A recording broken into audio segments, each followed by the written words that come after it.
Dan bila kita sebut mengenai baik ni kan, banyak perkara yang kita lakukan di dalam bulan Ramadan, dalam PKP ni sebenarnya banyak hikmah yang berlaku.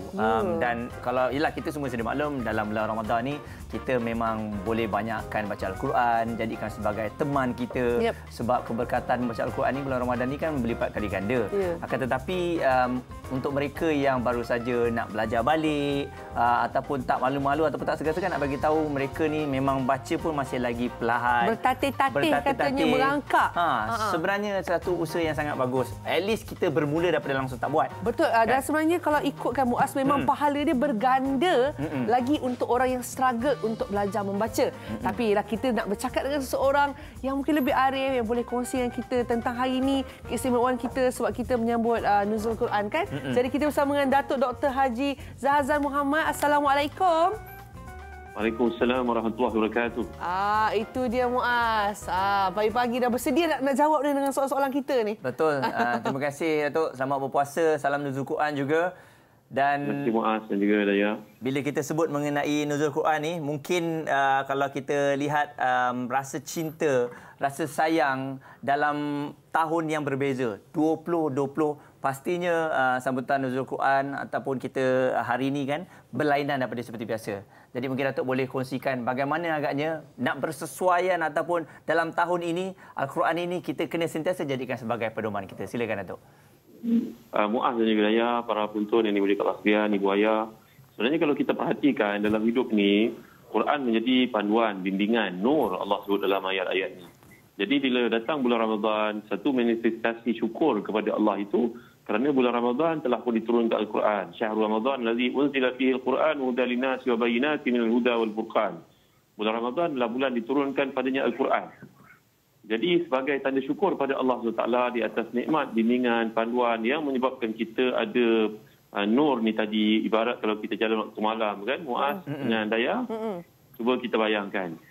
Kalau kita jalan waktu malam gelap kan? Maka tidak ada cahaya. Jadi begitulah bandingan kehidupan. Kalau tidak ada Al-Quran, ia ibarat kegelapan. Jadi kaum muslimin berpuasa pada bulan Ramadan sebagai tanda syukur, manifestasi syukur kepada Allah kerana bulan itulah diturunkan padanya Al-Quran. Jadi balik pada topik soalan yang ditanyakan, bahawa sebenarnya bila Allah Ta'ala wahyukan Al-Quran ini, kita perhatikan dalamnya mengandungi segala bentuk perkara yang namanya undang-undang, perkara yang namanya pendidikan, perkara yang namanya kegewapaan, perkara yang namanya bagaimana jadi anak yang soleh, perkara jadi keusahawanan. Jadi semuanya ada dalam Quran. Jadi pengalaman 1400 tahun Islam ini telah bertapak di muka bumi sejak kedatangan Nabi kita Muhammad sallallahu alaihi wasallam. Quran kemudian dicurahkan kefahaman penjelasannya oleh ilmu-ilmu disiplin-disiplin yang ada dalam Islam, dengan tafsirnya, dengan hadisnya, dengan fiqhnya, tasawufnya. Jadi ia melengkapkan jurusan kefahaman kita kepada isi kandung Al-Quran itu sendiri. Jadi itu sebabnya Quran ini sebagai satu panduan, sebagai satu bimbingan, nur dalam kehidupan kita. Baik. Okey, saya nak tahu juga macam bila cakap tentang Al-Quran, kita kena tanamkan rasa cinta, kena rasa sayang dan hormat ini, dan ini patut dimulakan daripada kita kecil, anak-anak kecil lagi. Jadi untuk permulaan tu nak buat kita rasa sayang, rasa cinta, macam mana agaknya caranya? Betul. Daya dan Muaz yang dimuliakan Allah sekalian, para penonton, Nabi SAW sabda dalam satu hadis, ajibu auladakum ala salati khisalin. Didiklah anak-anak kamu untuk tiga perkara. Yang pertama, ala tilawatil Quran. Wa hubbi nabiyikum wa hubbi ahli baitihi. Fa inna qira'al Quran ataupun pembaca hamalat Al-Quran fi zillihi yawma la zilla illa zilluh. Nabi SAW menyatakan, didiklah anak-anak kamu sejak kecil lagi untuk cinta pada Nabi kamu. Cinta pada keluarga mereka dan membaca Al-Quran. Kerana orang yang baca Quran akan bernaung di bawah arasy Allah di akhirat nanti. Jadi Alhamdulillah dalam struktur pendidikan negara kita, kalau kita perhatikan, di sekolah rendah lagi dah diadakan pelajaran-pelajaran yang sangat berkaitan dengan Al-Quran itu. Ada belajar tajwid, belajar Al-Quran. Satu masa dahulu kita ada penekanan yang kuat kepada pendidikan sekolah rendah namanya JKAF. Dan silibus ini masih berterusan dalam pendidikan kita, iaitu penekanan kepada Jawi, Quran, Fardu Ain dan sebagainya. Mudah-mudahan para pendidik yang dimuliakan Allah sekalian sedar sebagaimana pentingnya pendidikan matematik, sains untuk melahirkan lebih ramai usahawan, lebih ramai businessman, lebih ramai doktor, engineer. Jangan kita lupa keseimbangan kehidupan pada anak-anak ni bermula daripada mereka tadika lagi supaya ada dunia, ada akhirat. Dunia diambil berat, akhirat mesti diambil peduli. Jangan kita menyangkakan bahawa setakat itu saja pendidikan yang kita buat, nanti kita akan lahirkan ramai orang teknokrat, tapi teknokrat yang tidak ada agama dan diri. Jadi kembali kepada pendidikan Quran ini, kita ibu bapa kena mulakan kat rumah. Kena buka YouTube contohnya, kena belikan mukaddam, tajwid atau sebagai apa saja buku Iqra, ada Al-Matin, kaedah untuk didik anak-anak memahami Al-Quran, mendekati, memahami dan membacanya. Dia bila akan berasa semangat tau. Betul. Saya tengok macam anak buah saya bila ramai-ramai kita duduk sekali, kita akan rasa lagi semangat sebab kita buat sama-sama. So anak-anak kan dia macam ikut apa ada yang orang tuanya buat kan. Macam itulah. Okey, dan Datuk tadi kita sebut mengenai kanak-kanak. Bagaimana pula dengan orang dewasa ni Datuk? Kadang-kadang kita alfa dengan keadaan dunia ni Datuk. Sebelum PKP ni saya dapat rasakan semua orang sibuk kerja dunia, kerja. Dan semasa PKP ni kita dapat hikmah bahawa bila kita dekatkan diri dengan Al-Quran, kita rasa lebih tenang jiwa kita. Jadi bagaimana agaknya selaku kita orang dewasa ni mungkin kadang-kadang kita khilaf dan tertinggal untuk nak mempelajari, untuk nak mendalami apa yang dalam Al-Quran tu Datuk.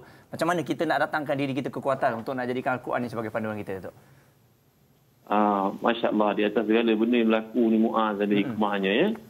Jadi kita dah lihat PKP ataupun wabak yang berlaku di dunia ni menjadikan ramai di kalangan kita berfikir semula tentang gaya hidup yang sebenar. Kita ni dah banyak terlalai sebenarnya. Kita sibuk dengan berbagai aktiviti yang kadang-kadang tak ada kebaikan pun kepada kita. Tapi dengan adanya hikmah yang Allah jadikan di sebalik wabak ni, kita minta kepada Allah yang angkat segera. Ya, walaupun bagaimanapun dia memberi pada kita satu nilai tambah yang baru dalam kehidupan pada hari ini, iaitulah kita punya banyak masa dengan keluarga. Jadi ibu ayah yang dimuliakan Allah sekalian, sebenarnya membaca Al-Quran ni tak susah. Jadi kita kena rajinkan diri kita, kena put more effort. Ya, pada hari ini masya-Allah dalam YouTube, dalam Facebook pun ada banyak orang mengajar Al-Quran. Ada ramai ustaz yang mengajar Al-Quran, ustazah dan sebagainya. Itu satu cara. Yang kedua, kalau kita belajar dekat rumah dengan anak-anak kita, talaki kita sebagai contohnya tadarus bulan Ramadan ni, mungkin anak-anak kita lebih berdahil maju bacaan Qurannya daripada saya sendiri contohnya. Jadi jangan kita merasa malu bila anak-anak menegur kita ketika kita sedang baca Al-Quran. Cuma pasangan kita betulkan bacaan kita yang salah.